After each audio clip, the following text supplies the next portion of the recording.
আসসালামু আলাইকুম ভিউয়ার্স, আশা করি সবাই খুব ভালো আছেন। আজ আমি আপনাদের সঙ্গে একটি রেসিপি শেয়ার করব।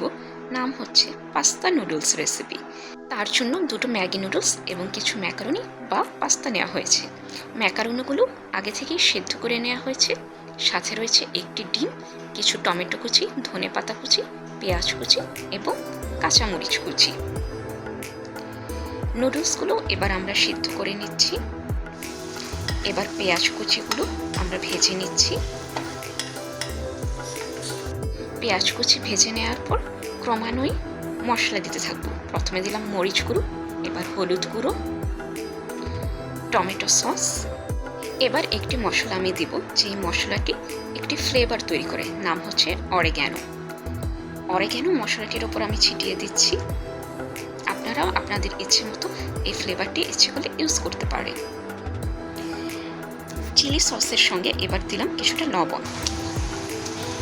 এবার দিচ্ছি ম্যাগি নুডলসের মশলাটি। এবার সবগুলো মশলা একসঙ্গে মিশিয়ে তার মধ্যে টমেটো কুচি, ধনেপাতা কুচি, কাঁচামরিচ কুচি ঢেলে দিলাম। সব কিছু এবার একসঙ্গে নেড়ে চেড়ে নিচ্ছি।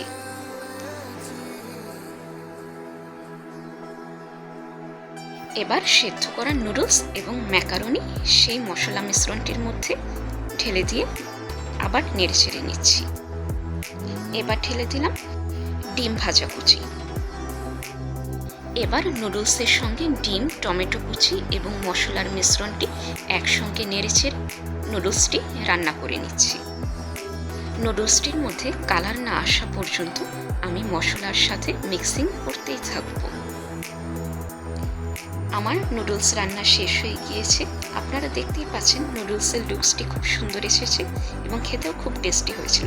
ইচ্ছে করলে আপনারাও এভাবে ট্রাই করতে পারেন এবং অবশ্যই আমাকে জানাবেন রেসিপিটি কেমন লাগলো। আবার দেখা হবে ইনশাল্লাহ। আল্লাহ হাফেজ। Thank you.